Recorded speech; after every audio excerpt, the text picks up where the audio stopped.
where we going? We going to the moon. BCM Promotions, Fight Night, February 4th. Come down there and get a $35 ticket. That ain't nothing for a full night of fights, right? Full night. The card is stacked at this moment. There's another guy that's coming with the co-main event, Zane Finley. Oh, I remember he like tore the room. I mean, like the applause and the screams. I mean, that dude's popular, bro. Like that whole place blew up. Like they were shooting shirts into the crowd and all of that. Like he's one of the ones I want to see. He's the co-main. Woo! He's the one I want to see take that win. That's a good opener for you, bro. Yeah. In fact, you couldn't get better. He's like the most popular one. Mm-hmm. And here's another fun fact. He's the teammate of the guy I'm getting ready to fight. So yeah, I like to see that. I'm sorry. I know Zane. I'm apologizing in advance. I know you want your teammate to win this, but I don't think he has it. But yeah, we here and we gonna be out there February 4th. Make sure you come out to Mansfield. It's called Fairhaven Fairgrounds. So that's where we'll be at. Yeah, it's a big spot. It's a big building, and it'll be probably sold out, just like the last one. What else are there to do in February at Mansfield except go to the fights, bro? Go to the fights, and it's 10 days away from Valentine's Day. So if you want to bring your lady, bring your guy, bring whoever, we'll be out there having a ball. I'm probably gonna have me some Hershey Kisses hearts to throw out at the crowd as well for Valentine's Day. Okay, so yeah, we got Jimmybones Haley. I ended up going on a 3-fight winning streak, which was the last one, was the qualifier for this title fight. I was on a rampage. Is that, you go by Bones, basically? I got a plethora of names. Okay. I used to do poetry as well, so I go by Jimmybones, J-A-E Nasty, just another entertainer Nasty, or you can call me F in my mixed martial arts name. But either way it goes, I take Jimmybones as well. Just J Nasty, dog. That's raw, right? You know I started doing going by the name J Nasty when I was doing music back in the day. I want to say I started music back 2004. I ended up going by the moniker J Nasty to dub one of my favorite rappers, Nasty Nas. So I ended up. It sounded weird being called Nasty J. So like I just flipped it around. It actually stuck with me over life. I actually got it tattooed down my arm as well. Yeah, it stuck to me because I'm skinny. Okay. The name just stuck to me because I was skinny. You so I was like, it feels good to be called Jimmybones because it's like there was a movie cut by that Snoop Dogg was in, and he went by the name Jimmybones, and I liked it. It was like, this is the story about Jimmybones. So I was like, okay, I like that. Like so, it actually just stuck over the years. Nice. Yeah, appreciate you coming over to the studio. We're doing the little live from Akron interview. You have a big fight coming up now. Let's talk a little bit about that. So you're, you're down at the local gym here in Akron, Ohio, where you grew up, and you live like downtown. So your home gym is Apex? Apex Fight Systems, but the gym has been up since 2018. Okay, 2018. Now, who runs the gym? It's my coach and the owner. His name is Brian Clark. Brian Clark. He was actually one of the coaches back at the gym that I first started training at, Unique Fitness. Shout out to Rock Hard MMA.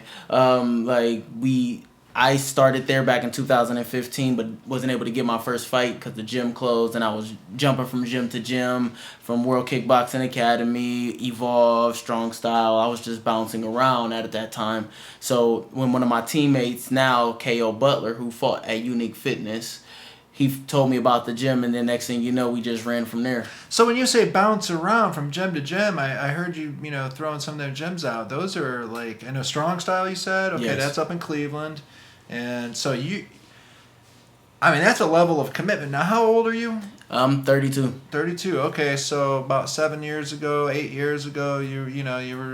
were 25. Yes. So you were like, is that when you kind of started training? Late? Yes. That's pretty late to start training, like compared to like sort of like average fighter out there in the octagon that you're going up against. Yeah. I mean, most of them started probably a little earlier than that, right? Right. I started late because I had this issue when it wasn't a self-confidence issue. It was more or less people getting into my head telling me, this is something you can't do. You got to be tough for this, or you got to be built for this, that, and the third. And I kind of let that get into my head when I was younger. loved mixed martial arts since I was like 11. Seeing my first UFC fight, the first fighter I've ever seen fight was, I want to say it was Matt Hughes, Tito Ortiz, fighters like those was the first ones that I seen, and I was like, that's something I wanted to do, something. But over time, I let people's words get into my head and tell me I couldn't.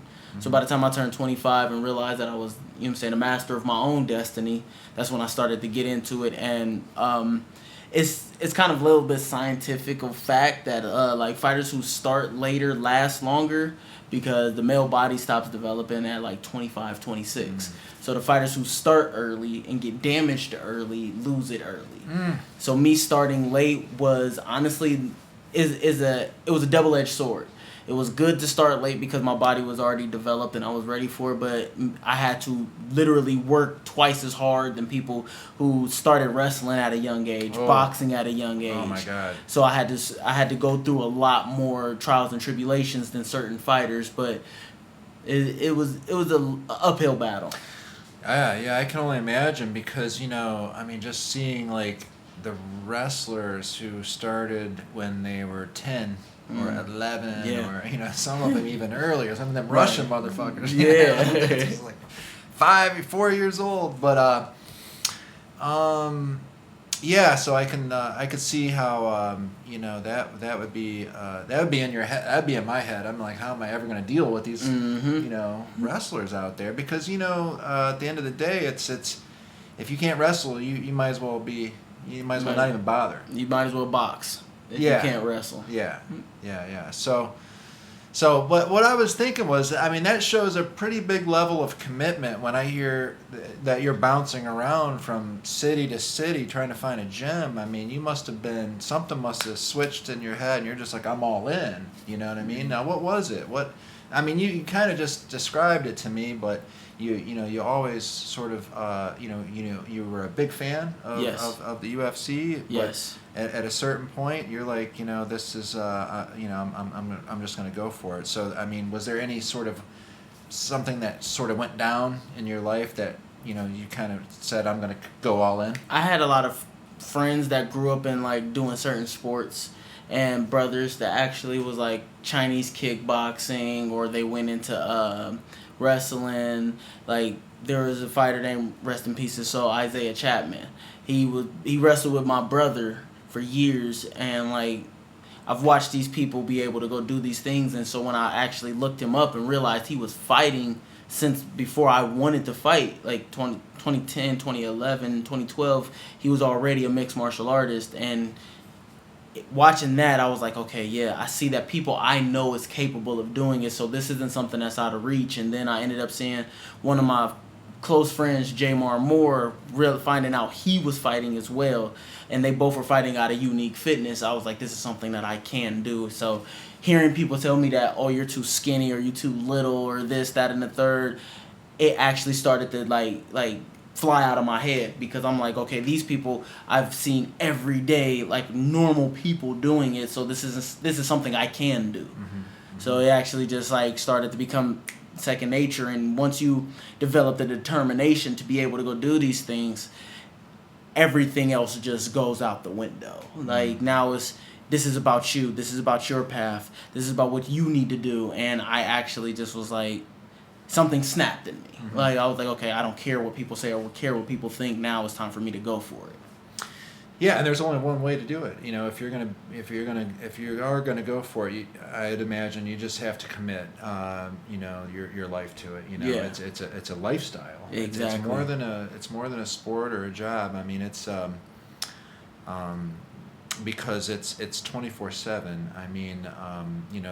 What they just following my favorite UFC fighters. It's just to imagine the lifestyle is it's what a sacrifice, bro. It has to be a lifestyle, because getting punched in the face is not a sport.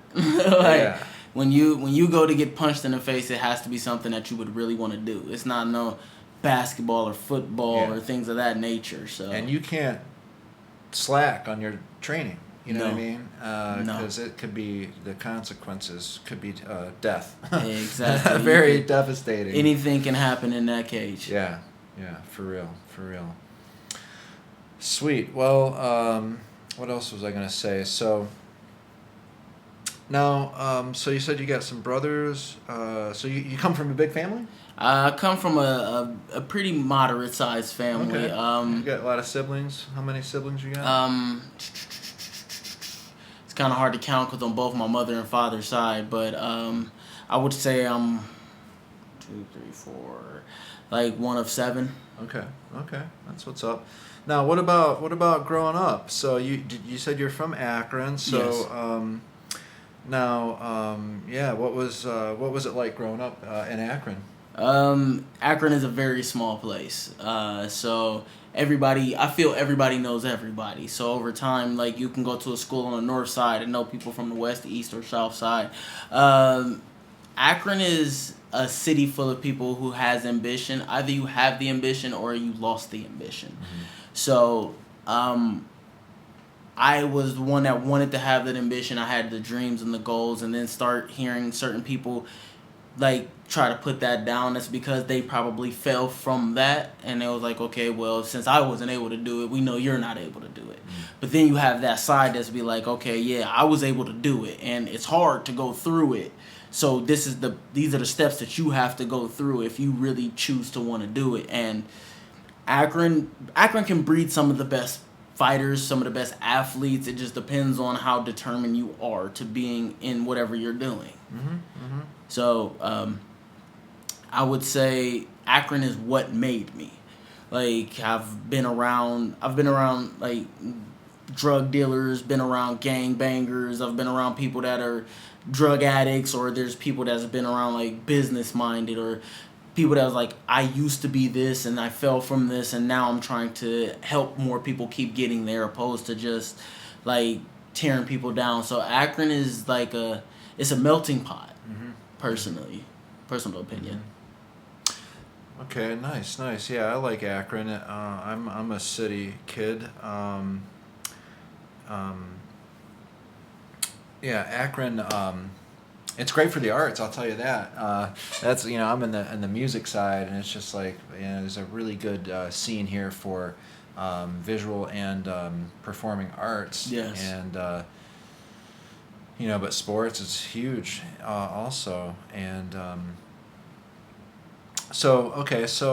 you were like one of 7. Now, did you guys all grow up together, or is it like No? Did your mom and dad? My mom and dad split when I was a kid. And I grew up with mostly my sisters. Okay. Like I had a very older sister that was like she's like 7, 8 years older than me, and then I have another one that's 3 years older than me.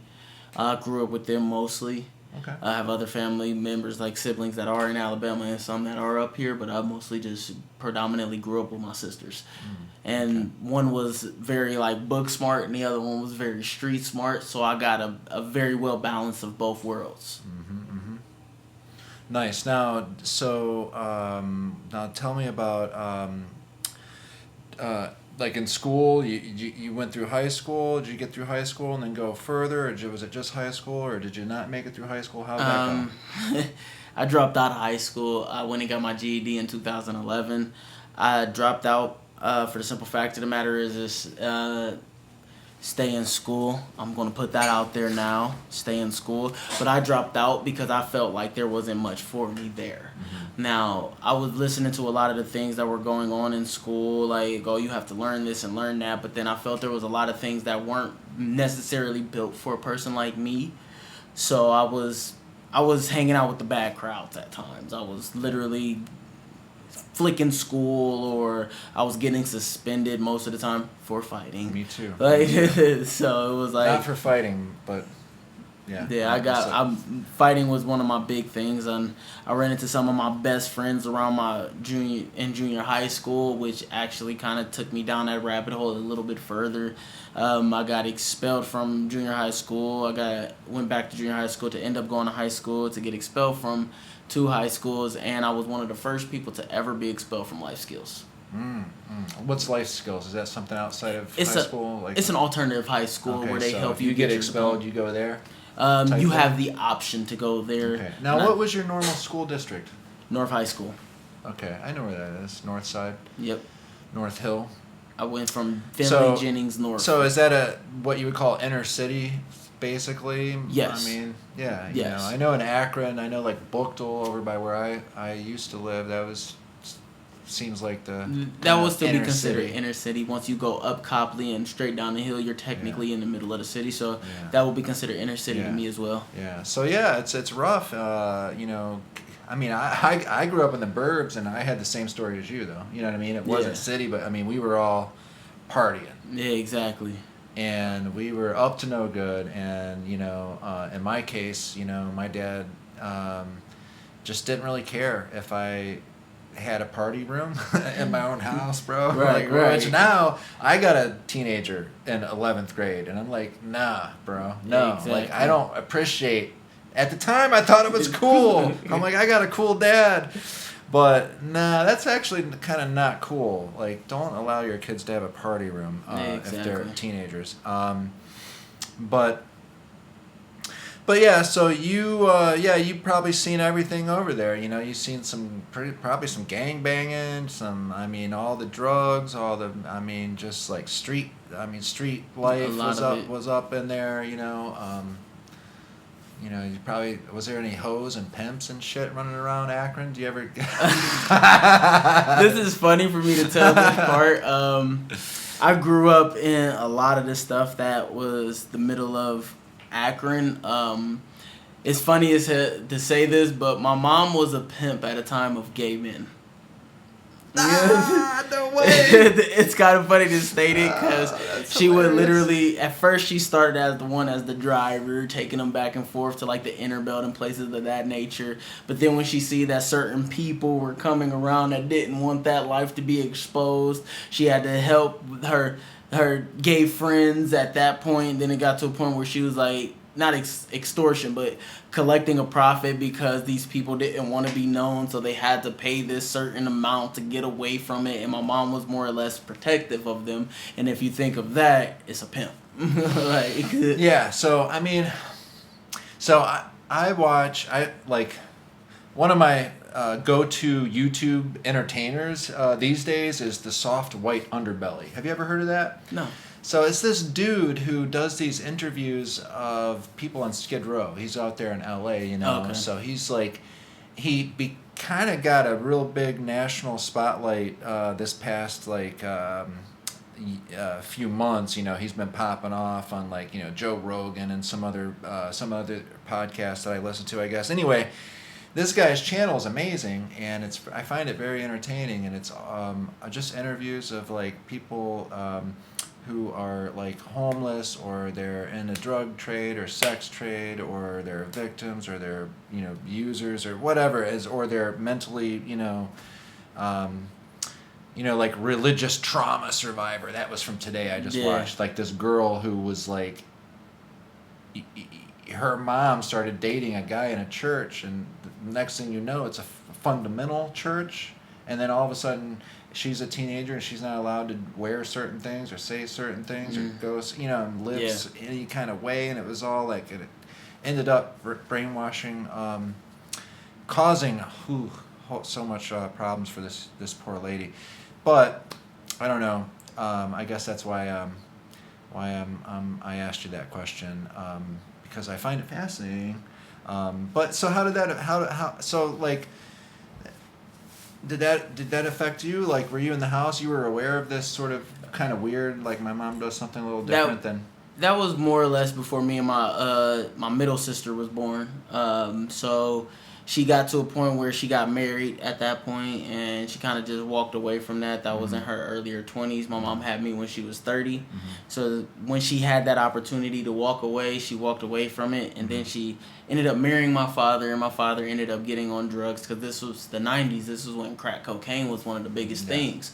So she had to literally think of her children before she thought of her own self. So she walked away from it, started to be more of a worker, and then seeing how my father was like falling into the life, because my father's from Alabama. So when he came up here, it was just a different type of lifestyle, and he just fell into it. And over time, like, certain family members fell into the drug life as well, or they were either using or they were selling at that point.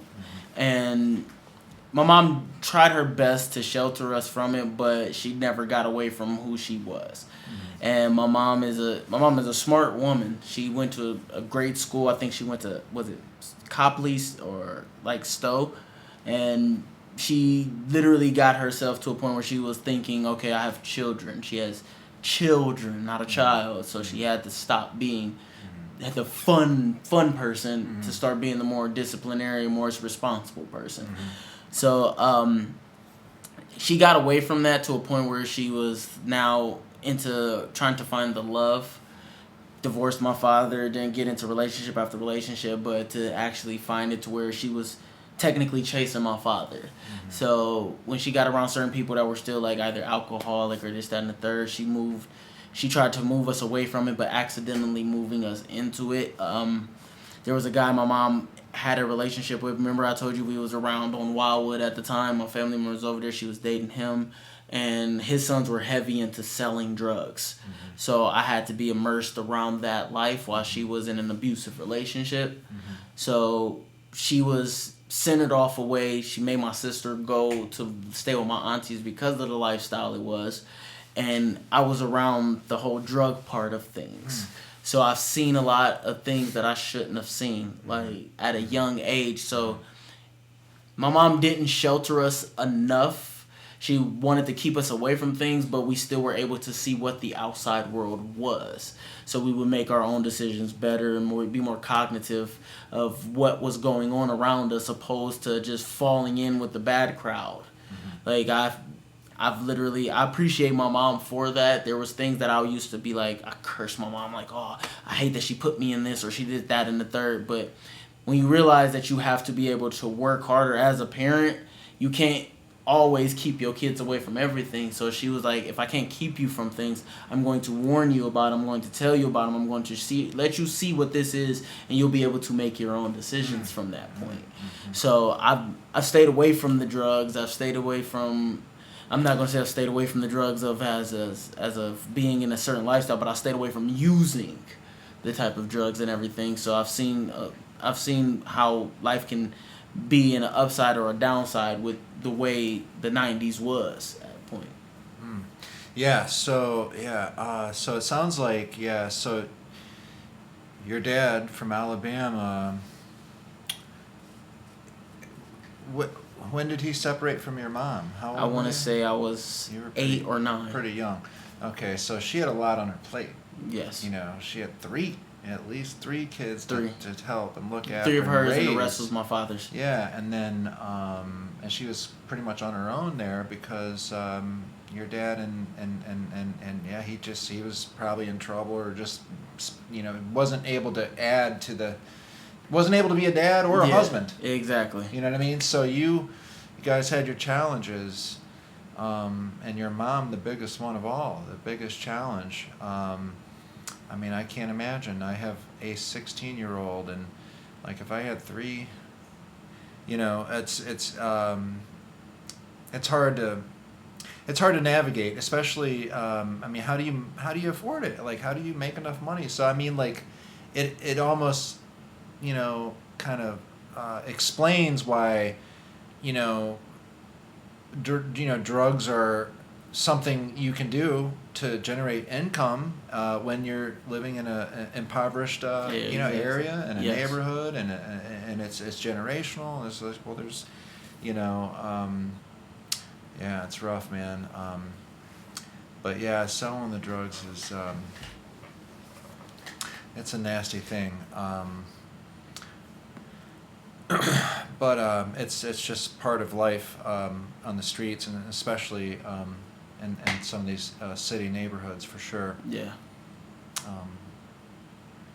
Because I lived right there by Wildwood on Fernwood. Yeah. But whatever. I mean, it's the teenagers, man. Sometimes we had 40 shell casings on the street. I mean, we had a drive-by on our street on Fernwood, and my daughter was in the upstairs calling me at like 1 a.m. I'm like on the way home, and turns out, there was like just 3 teenagers survived, but they went to the hospital, gunshot wounds, and just kids, right? Kids, bro, drugs and guns and kids over in the frickin' hood, just shit. started popping off. Right. Ugh, scary shit. Yeah. Scary shit. So what do you do now besides fighting? Do you have like a day gig? Because you probably don't make a whole hell of a lot of money out there yet. You know, you're not.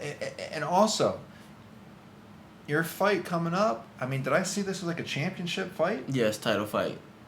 Well, that's huge, bro. Congratulations. Thank you. Fuck yeah. Let's talk real quick about that now. Because I saw you fight at Mansfield with the BCM Promotions. I believe it was 3 or 4 months ago. It was probably in November. It was November. I want to say it was like 12th or something like that. Yep. And you had a first round finish, probably in the first minute, if I recall. 53 seconds. Yeah, that's right. So that was impressive, and you were able to just sort of get a choke. Was it a guillotine? Guillotine. Okay. Mm-hmm. Yeah, that's what's up, man.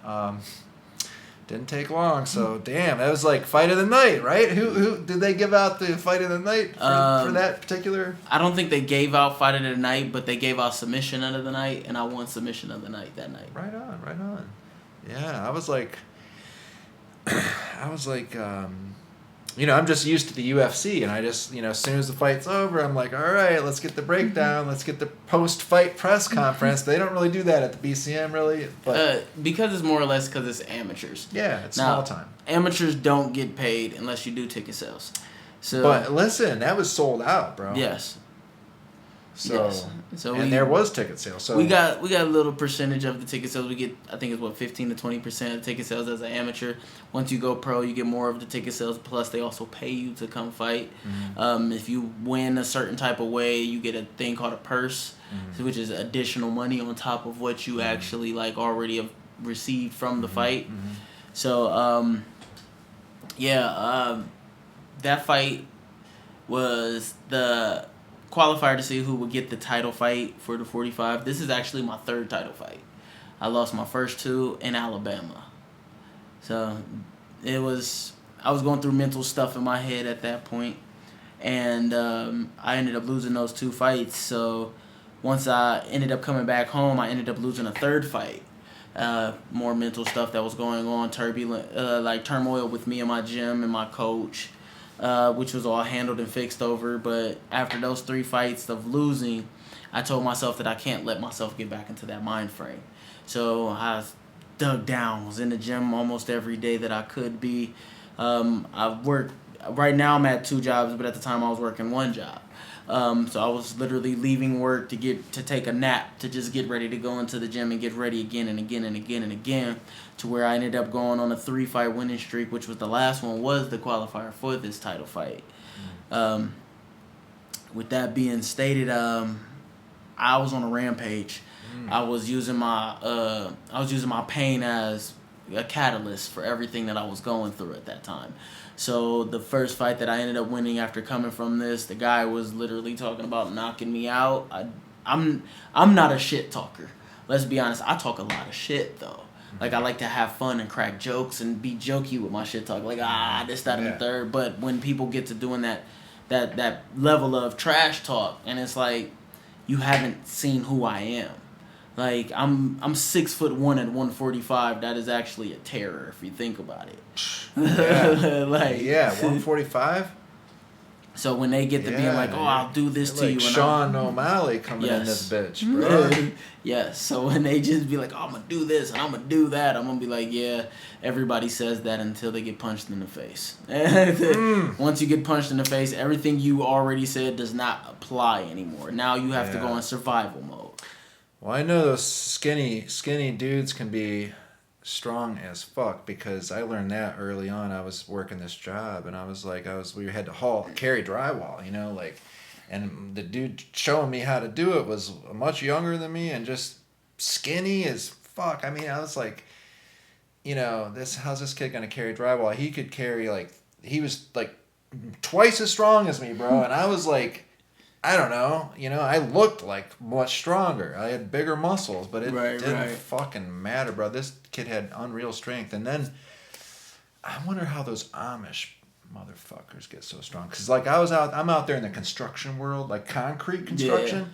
Yeah. And so you see, you see some strong ass motherfuckers like with wheelbarrows full of mud, concrete and whatnot, and the Amish were like on another level. I have this. You ever meet an Amish? You ever see them? Yes. There was this guy and this girl that I know that are MMA fighters as well, Lucas Mass, and here's one. I can't pronounce her last name. I'm going to probably butcher it if she sees this. I apologize. I think it's Gunther. But they're from Millersburg, which is Amish country. Mm-hmm. And when we went down there for a fight once before, this was my first loss that I ended up going down there for. You see everybody literally building their own. Mm-hmm. They were not, let me get this truck to come in, drop this off, or this, that, and the third. Mm-hmm. No, they would go out, get it, and bring it themselves and put it up themselves. Mm-hmm. It wasn't this is my blueprint. I have construction workers coming to fix this, or I have a roofer to come do this. They're the roofer. Yeah, they're the construction worker. Mm-hmm. They're the people going to pick the stuff up. And when noticing that, I was like, yeah, I don't want to run into an Amish fighter. Me and Lucas Mast, we sparred him multiple times, and he's like strong for no reason, he doesn't try to be. He'll literally just sit there, hands holding me down, and I'm like, I can't move. And it's because repetition of them actually doing everything themselves. Think of it like this: if you build your house yourself, put everything together yourself, your strength will be crazy because you had to lift it, you had to put it together, you had to take the time to actually put in the muscle and the effort to put everything together. So by the time you're done with that, it's like, yo, this guy can bench press a planet. Plus they're eating the good grub. Clean. They're good eating grub. Clean. Very clean. But 6'1", so that's an advantage, I think, because not only are you going to have a reach advantage, but you can get your hands locked, like they always say, your boy, Johnny Bones, it's one of his big advantages too, for the takedown. Right. So that gives you a little edge. But the downfall about being skinny at a lower weight is a lot of people are shorter than me. And a lot of those people are wrestlers. And that makes, that's an advantage for them in a way. Yes. They can get underneath, get those underhooks or whatever. But that's why my coach has me. I said it in one of my post-fight interviews when I was in the cage. I was like, we train jiu-jitsu 3 times a week. Yeah. For the simple fact of the matter is we know wrestlers are always going to be out there. Wrestlers, MMA is a cycle, just like everything in life is a cycle. Wrestlers came around with Matt Hughes and things of that nature, and they were dominant. To where now, jiu-jitsu around Royce Gracie and everything comes back into the picture of now you have to have jiu-jitsu if you're going to fight a wrestler. Because a wrestler will take you to the ground. He will hold you there, and he will beat you there, being on the ground. So the advantage of being a 6'1" fighter is my limbs can wrap around you so much easier. Mm-hmm. So I don't need to worry about you taking me to the ground. I just need to worry about being able to work from the ground. Mm-hmm. If I'm able to work, then it doesn't even matter. You can take me to the ground. Which prime example, my last fight, he was a wrestler. Mm-hmm. And with him being a wrestler, they shoot, they drop low, they always go low. If you don't have a good sprawl, you better have something good in your arsenal in jiu-jitsu. And I have multiple jiu-jitsu coaches, from one of my coaches named Ali, who is a purple belt, to another one that's named Chris McLeod, who is a black belt, trained under Royce Gracie. Mm-hmm. And they teach me so much as you have to be this if you're going to be in this sport. Because I came in as strictly a boxer, learning Muay Thai, and all of my losses have been beaten to on the ground except for one. They would take me to the ground, they would hold me there, and they'd pound, or they'll choke me out right then and there. Where now is you get me to the ground, and my opponent right now for this title is about to be a wrestler. He's a wrestler. I've watched him wrestle multiple people multiple times. And with that being stated, I know for a fact that he's going to go and take me to the ground. He's going to want to go take me into deep waters where he thinks is deep waters for him to win in. And that's why now my coach is like, we got college wrestlers coming to my gym, high school wrestlers. We are, shout out to Steelyard, when Steelyard and Keith Shin, who is the wrestling coach for Coventry. He has his own gym down right next from ours. He's a strength and conditioning. where we have wrestlers coming in all the time to work with us, and I'm learning how to not be a wrestler, but to combat and against wrestlers, So we work, and they plant me to the ground. They'll keep me there. They'll fight me there. And my jiu-jitsu now comes into play where years ago when I first started fighting back in 2019, where you take me to the ground, you win the fight. Now you take me to the ground, you have to work harder than what you had to do standing up. So yeah, I feel you. It's a lot that comes with mixed martial arts. If you can't wrestle, you better have jiu-jitsu. And that's plain as I can see it with anything. If you can't wrestle, you better have jiu-jitsu. You can strike all you want. If you want to do striking and don't want to go to the ground, go to kickboxing, go to Muay Thai, go to boxing. Don't come to mixed martial arts, because 9 times out of 10, when a person can't beat you with the hands, they'll go to the ground.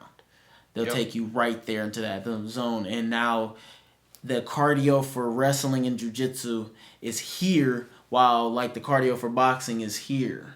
And that's no knock to boxers, because we have a team of boxers in our gym, Mob Boxing, with JR McGrath and Stan Davis. We have literally like boxers. There's no knock to them, but once you get into that wrestling format, you're using more muscles than just your arms, your chest, and your delts and lats, and you're using every muscle in your body to be able to move around, get your hips up, move shrimp out.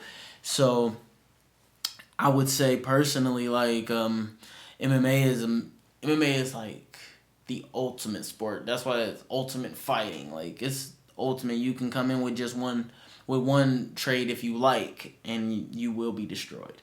I'm not trying to say it to be like trying to knock anybody specifically, but if you come in with one trade, like John Jones, he came in with striking, learned wrestling. Like Israel Zanya came in with striking, learned jiu-jitsu. Islam came in with wrestling, learned boxing. Charles Oliveira came in with jiu-jitsu, learned boxing. Like, you can't come in with just one. Yeah, no, you're not gonna go very far. Yeah, no, word. So Jamal Hill, did you catch the pay-per-view on Saturday? Yes, and the funny thing is he was part of my parlay in FanDuel, and I almost won until one fighter lost for me. Oh. And I voted for Jamal Hill because I watched him enough to know that he may not be the ultimate striker or the ultimate grappler, but he does have one of the strongest gas tanks and can always go. Yeah, that was surprising. They were like, oh yeah, we want to see what his gas tank is, but building a gas tank is harder than building anything else. So he's been in camp building his gas tank to be able to go. Yeah, because he had that belly too. I'm like, damn, bro, you gonna carry that belly all 5 rounds? No, he did it like a champ. I really enjoyed rooting for him because I was down here in Cuyahoga Falls. I was watching the pay-per-view at the Basement Sports Bar, which was great. But it's my second time there. I'm like, that's my new home to watch pay-per-views. And I was in there, and it was like, everybody was rooting for Glover, man. And I'm like, this USA, homie. Like, Jamal's from the Midwest. That might as well be Ohio, dog. It's like Michigan, close enough, man. You know, like, let's go Sweet Dreams. But yeah, it was weird. There was like all kind of people. Nobody else was rooting for Jamal Hill. I was a little like perplexed by that, but maybe they're just trying to old man. You know, they want to see that people root for the man. known name. Glover is a known name. OG, for sure. But people weren't really paying attention to who Jamal Hill is. And this is just a fun fact, Jamal is probably the only fighter to come from the Contender Series to win the title. Yeah. So he's the first one from the Contender Series, to win the title. So, like, when people go rooting for the known name, like, you don't pay attention to what the underdog is. Like, they be like, oh, no, Glover. And I was like, you might want to pay attention to what Jamal Hill is. Like, he's not an ordinary fighter. And a lot of fighters that come from Michigan are dangerous. Like, and let's just take it out of MMA. Clarissa Shields is from Michigan. Like, I think her name is Alicia Bunberger or something. She's from Michigan. Like, there's a lot of fighters that come from Michigan that are built totally different because if you pay attention to like where people come from, they had to go through so much to get where they are. So when you come from the mud, you don't want to go back to the mud. Mm-hmm. So you fight harder from where you are. Like, so Midwest, like, we fight so much. We have to fight weather, poverty, gang life, politics. We fight so much in the Midwest. It's to a point where now the Midwest fight the Midwest, Ohio State, Michigan. Like, we fight so much here. Like, so when it translate over to what we do, they be like, oh yeah, no, they're not gonna do it. I'm like, no, you might want to pay attention to the Midwest because we're different here. Like, we're nasty. Yeah, down in this Rust Belt. But yeah, there's a lot of grit, I think, that comes out of the Midwest for sure, and a lot of good people. Well, let's see, what else can I ask you? Well, I do want to thank you for coming here again. I appreciate you for having me. And I'm Dave Ferratu, and we're talking to Jimmybones Haley, and he's gearing up for BCM Promotions Fight Night coming up February 4th. Did I get that right? February 4th, yes. Okay, and this is the headliner right here. He's having a title match in the 145-pound division. Yes. Going up against a wrestler. Kanyon Tackett. Okay, so where's this gentleman hail from? Any idea? He actually hails from a gym called Wolverine MMA. Okay. One of the fighters that I know, he's a good friend. His name is Nick Walls. They hail from that gym. I know Nick. Yeah, they hail from that gym, and this gym is a wrestler jiu-jitsu gym. Okay. So, like, I seen Kanyon Tackett fight once. He fought a guy that I know that's from Strong Style named Mo Miller. Mm-hmm. They went to decision, and Mo Miller he's a legit wrestler, like a legit. Mm-hmm. And he went all 3 rounds with Mo, which that's where I looked at it and was like, okay, so this is a fight. Mm-hmm. He hasn't fought since 2019 though, but he just won in a jiu-jitsu tournament against the guy who gave me my first loss. So I was like, that's pretty big now. Yeah. And by watching it and paying attention to it, I was like, yeah, I don't knock a fighter. That's one thing that I don't do. I really don't knock a fighter because any fighter could be dangerous at any point in time. But when I was watching it, I'm like, yeah, so you beat the guy that beat me for my first loss. And the guy that beat me for my first loss is like, he's good. He's very good. But I'm better than what I was then. So I'm not really too concerned on what he can do. I'm more concerned on how the fight can go. So it could go in my favor or it can go in his favor. With him being from the gym he is, they're pristine. This gym is like BCM's like golden child. Mm-hmm. Like, so they put all of their fighters from this Wolverine MMA to BCM. So I know even if I'm going in right now as a title fight, I am the underdog. Mm-hmm. Like, Tapology got me losing 75%, like, to a submission. Yeah. Mm-hmm. And the last fight they had me losing 80%, and I ended up winning in 53 seconds. Nice, bro. Well, do you get a lot of support from your local, Akron? I mean, so the fight takes place in Mansfield. That's a pretty short drive, about an hour. Yeah. Do you get a lot of people come down there from your gym? I mean, from Akron, friends, family, or how's that work out? Is it mostly just hillbillies down there from the? I mean, no offense to the hill. I'm a hill. Just full disclosure, I'm a hillbilly. My family's from West Virginia, so any hillbillies out there, you don't need to be offended. I'm one of you. But you know what I'm saying. Mansfield, it's the sticks. It's a country folk down there. Yeah. But do you get people come from all over though, right? I have some family members and some friends that do come out to the fights. It's majority my teammates that come out. I have this thing in my head that until I go pro, I can care less who comes and watch me fight. Mm-hmm. And it's not to sound funny about anything or anyone. It's that I'm on a mission right now, and if you come, you come. If you don't, I still have to be on this mission, regardless of what anything goes on. Mm-hmm. So I have a bunch of teammates that always come out because they're they're not only coming to watch me fight, they're coming to scout to see who they may potentially have to fight. And I do the same thing when I go to my teammates' fights. I'm like, okay, this guy's in a 45 weight class or this guy's in a 55 weight class. I fight in both of those weight classes. So I might be like, oh yeah, I'm getting ready for a fight and I don't have an opponent. They're like, oh, this guy here just fought and you might got to fight him. What weight class is Kobe Don Jr.? Isn't he Kobe Fair? Last time I came down, I came with Kobe Fair, Senior, because that's my contact, my buddy. Yeah. Good friend of mine. And he's a trainer himself, and his son is looking like he'll end up in the UFC if he hasn't already. I'm thinking his son will end up in the UFC. I know who that Kobe Fear. Yeah. I know him as well. I think he fights at 35 or 45. Yeah, he's close to your weight class. I don't know which one exactly. I want to say he's either 35 or 45 if I'm not mistaken. And I've seen a lot of his fights. I've seen how he fights, and he's very good. He is very good. But when I look at other fighters around my weight class, I look at it as eventually I may have to fight you. Yeah. I can't say no. Like I've said no to probably one fighter before, and that was only because I was like, I still have to get ready to fight this fighter. And this fighter's undefeated. Like I'm like, okay, so I've watched him fight. He is a current wrestler, by the way.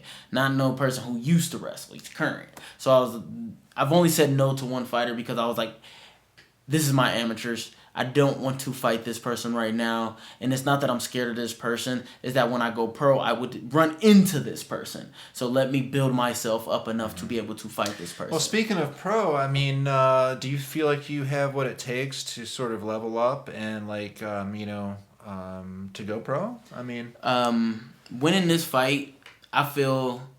Winning this fight, I'll be ready to go pro, but me and my coach has had discussions on waiting to go pro so I can still get all my arsenal up. It wouldn't be me just jumping into pro. I feel that give me another 6 months, I'll be ready to go pro. Okay. Right now, yeah. I feel I'm ready to go pro, but going pro means that there's a lot of different rules. There's a lot of different mind states, and you're going against people that are not fresh and new like how amateur is. These people have went through the mud as well. They went through the fires. They've been forged. So you have to be able to be ready for that. And me personally, I feel I'm ready for that. But then once you get to that point of now, oh yeah, we're about to throw you in the pro, you just be like, am I ready? Am I ready for this? So I'm not ashamed to say that I feel I'm not ready at the moment. But after winning this fight, the person that I'm fighting now is probably the best wrestler I'm ever going to fight at this amateur state. So a quick, big win here. Beating him, I will be like, I'm ready to go pro. Yeah. I'm ready. All right, yeah. I'm trying to think of Bryce Mitchell comes to mind. Is he at 145? He's 145. Yeah, he is. I've never met Bryce Mitchell. He's a UFC. He's top 15, I think, UFC guy. But he got whooped because he went into that. I don't know if you follow the UFC, but Patty the Batty Pimblett had that run-in. Remember about 6 months ago, he had that run-in with Topuria? Yeah. Ilya Topuria. And this, I don't know where he's from. Anyways, Ilya Topuria beat the shit out of Bryce Mitchell. And Bryce Mitchell was like a sort of, I don't know, I'm not going to say golden child, but he's somebody that they've been promoting quite heavily on the UFC, making a star out of this, farmer from Arkansas, and he got handled so swiftly. He looked like an amateur against this Ilya guy. So I was thinking, yeah, you could probably get in there and handle Bryce. But he had the flu, I guess. You know what I mean? That's what he said. He's like, bro. To be honest, I feel I would love to fight Patty. I would love to fight Bryce. I would love to fight Shane O'Malley. For the simple fact of the matter is I watch these fighters enough to be like, okay, I watch fights so much that I'm like, okay, this is what I should do. This is what I can do. Did you think he was going to beat Jan?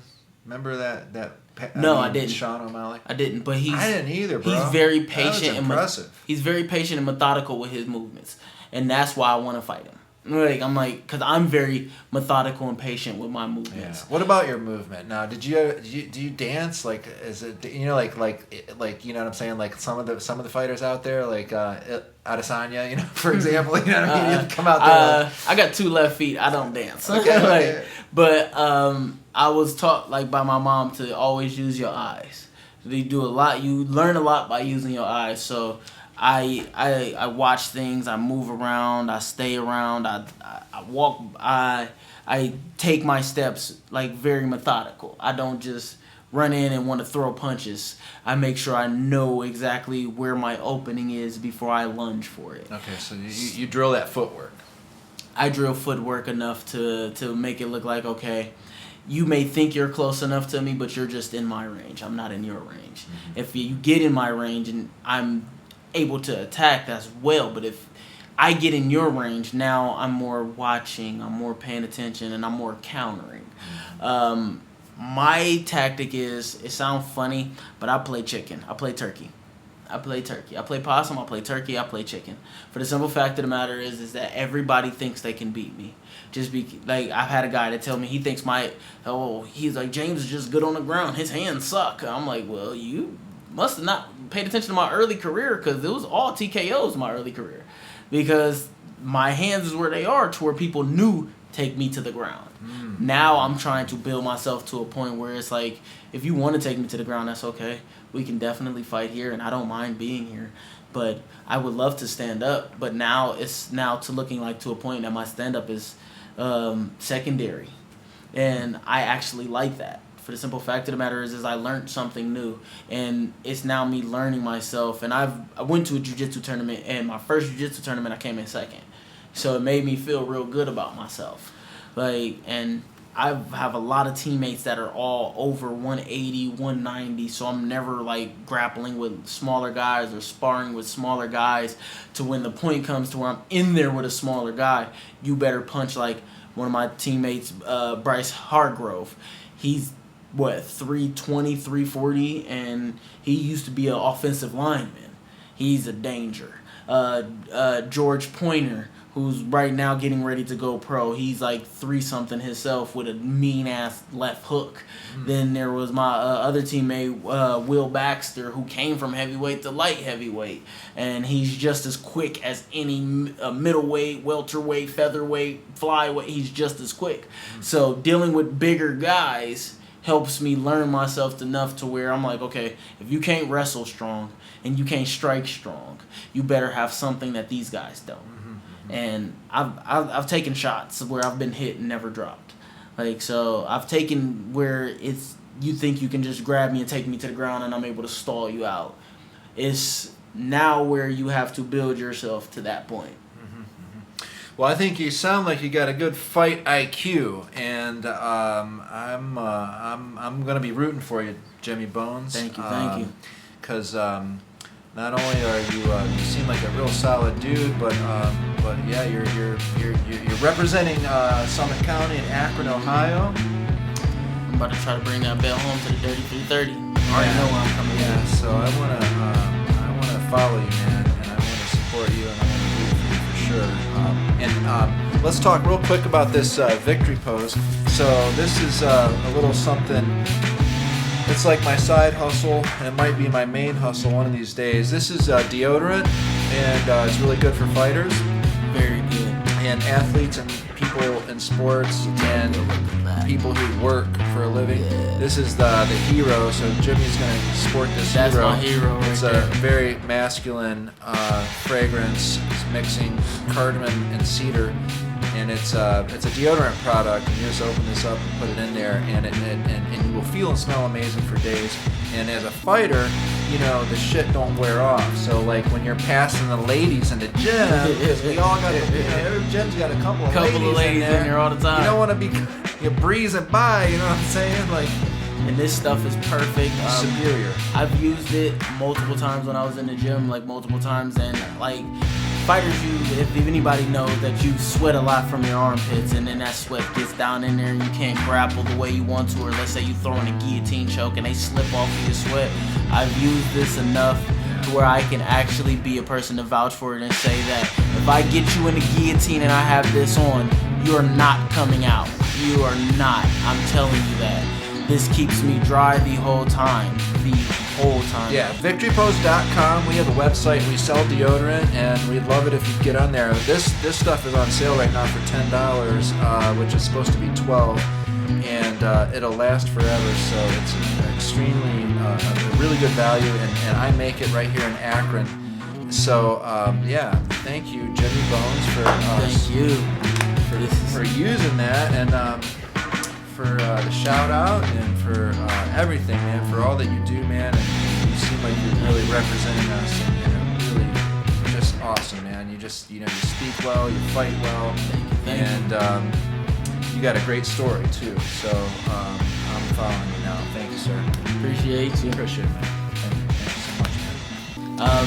Follow me at Jimmybones Haley on Facebook. Jae Nasty, all one word spelled out the whole way on IG. Like I said, this is where we're going. We're going to the moon. BCM Promotions, Fight Night, February 4th.